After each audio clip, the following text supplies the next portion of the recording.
be better. I'm not real technical. Okay. So stand back a little bit by the door and just kind of get an overview shot of the whole Now, thing. wait just a second. And what do I push? Nothing. It's recording. Oh. It's going. Okay, there's see me? Dave, the master plumber. Okay. So today we're going to have a kind of tutorial on Bob and Bev's boiler system. So basically we have two boilers. And in the coldest day of the year, it'll probably take both boilers to heat the house. But once everything is up to temperature, the weather gets milder, one boiler will easily heat the entire house.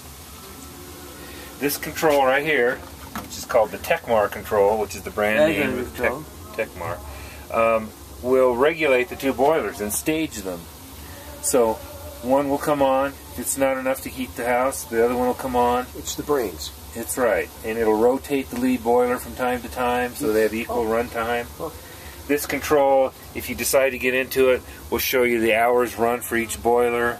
It'll show you the outdoor temperature. It'll show you the supply temperature going to the house.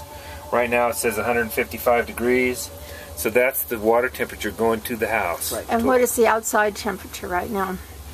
I saw 58 when I drove in. Let's see what this says. It says 63. Okay. 63. Okay. So anyway, you should never have to get into that, but the box, it's there, and there's all kinds of stuff that you can look in there if you really were so inclined to do. Over here, this little switch, which says boiler on it, that's the power to the whole system. So you can turn that switch off, and it'll basically kill the power to the entire system. If you have a problem with something, something's making weird noise, anything like that, turn the power off. Where is the switch? Right here, this white switch. It's kind of tucked in behind this yellow gas line.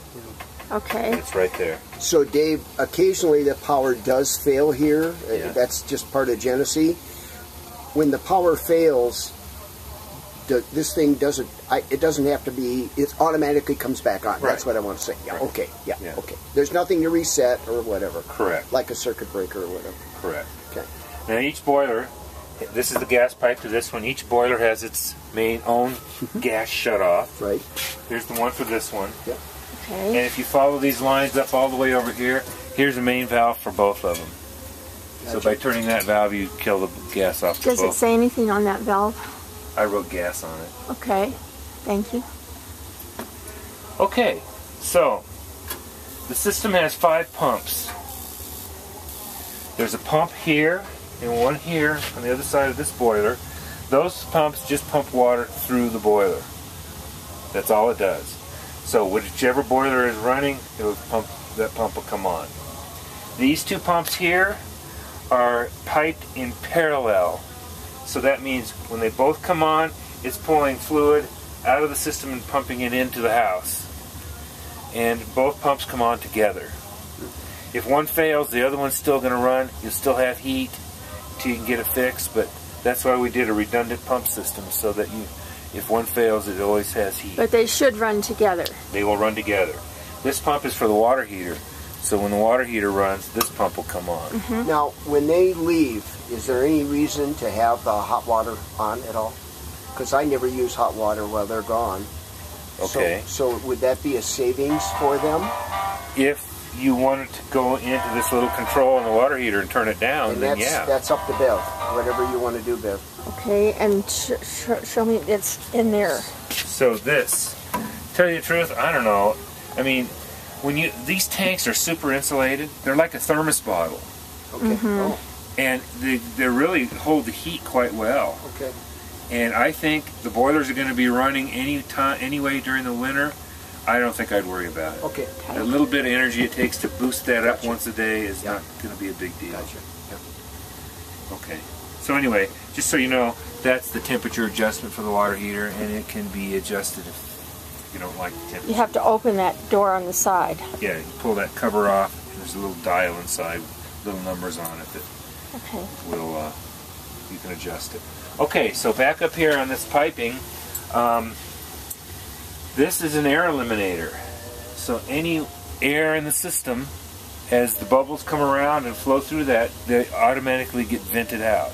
Oh, neat. So the longer the system runs, the more zones are running, all those little bubbles will eventually get vented out. Okay. And so I hear the water running through the pipes. that'll eventually all work its way out. Okay. Yeah. Okay. So the zone valves.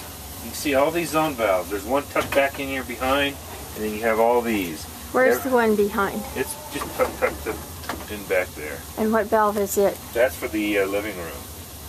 Okay. So each zone valve has written on it the zone that it supplies, and it corresponds to the zone boxes up here.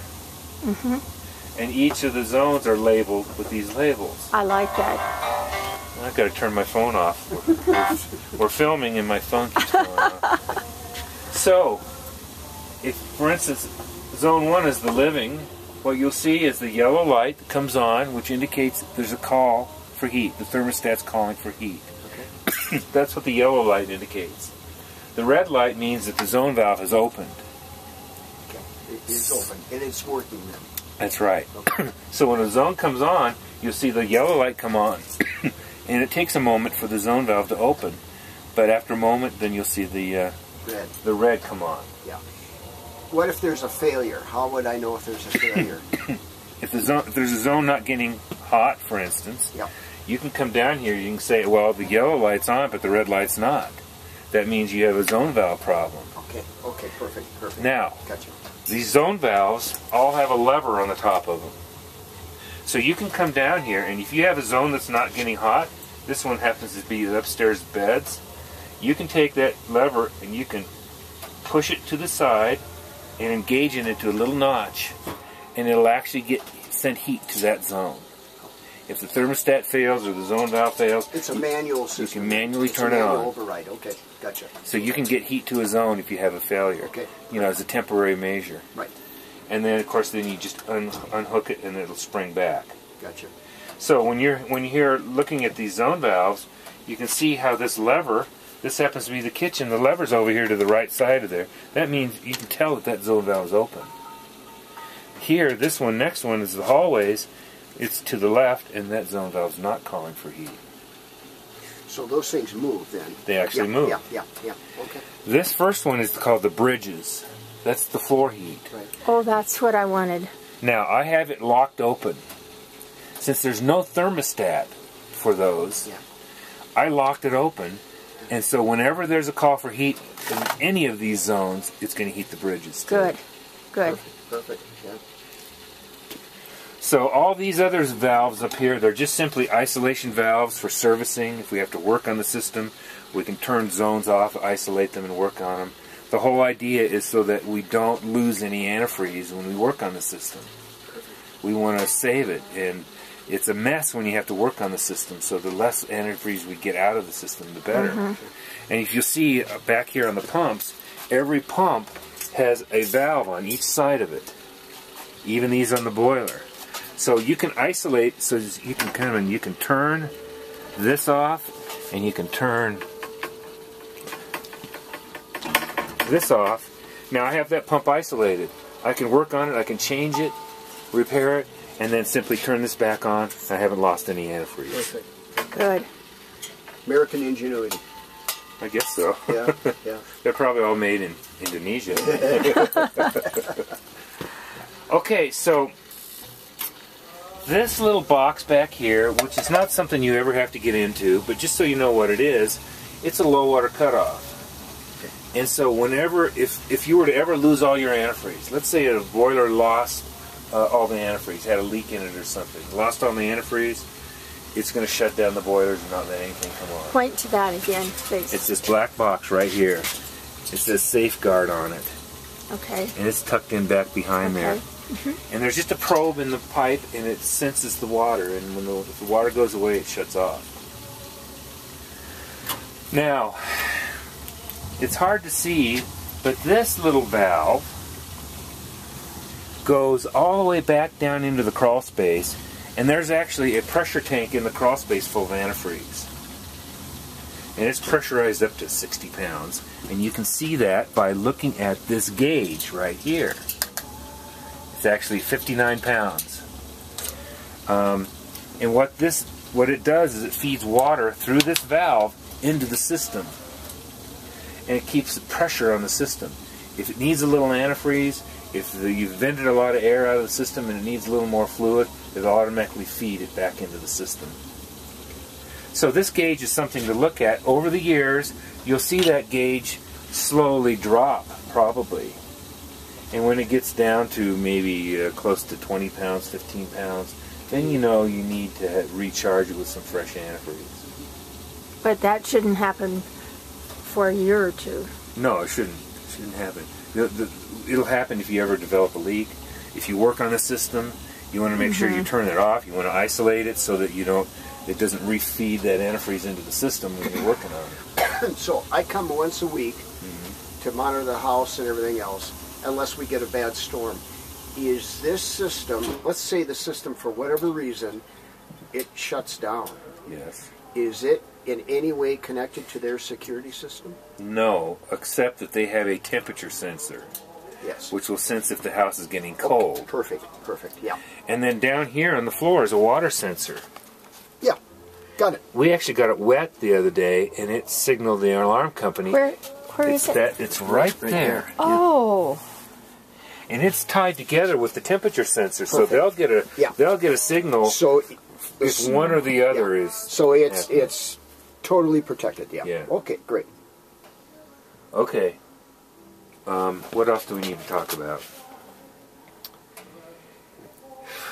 That's it. I think that's it. Yeah. Thank you, Dave. You're welcome. Tyler. Barry.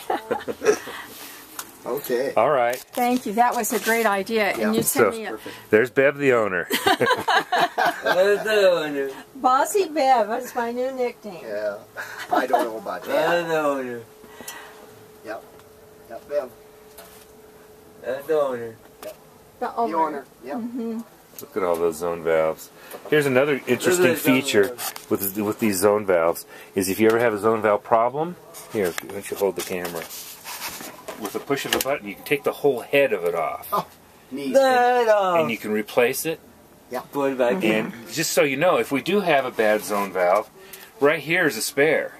That's funny. Because you can actually take this, replace any of these other zone valves, because this one isn't even wired up, it doesn't even operate. All we do is have it locked open. Yeah. So there's a spare zone valve right there. Perfect. And that is for the bridge. That's for the bridge.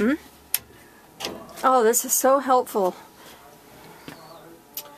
Okay.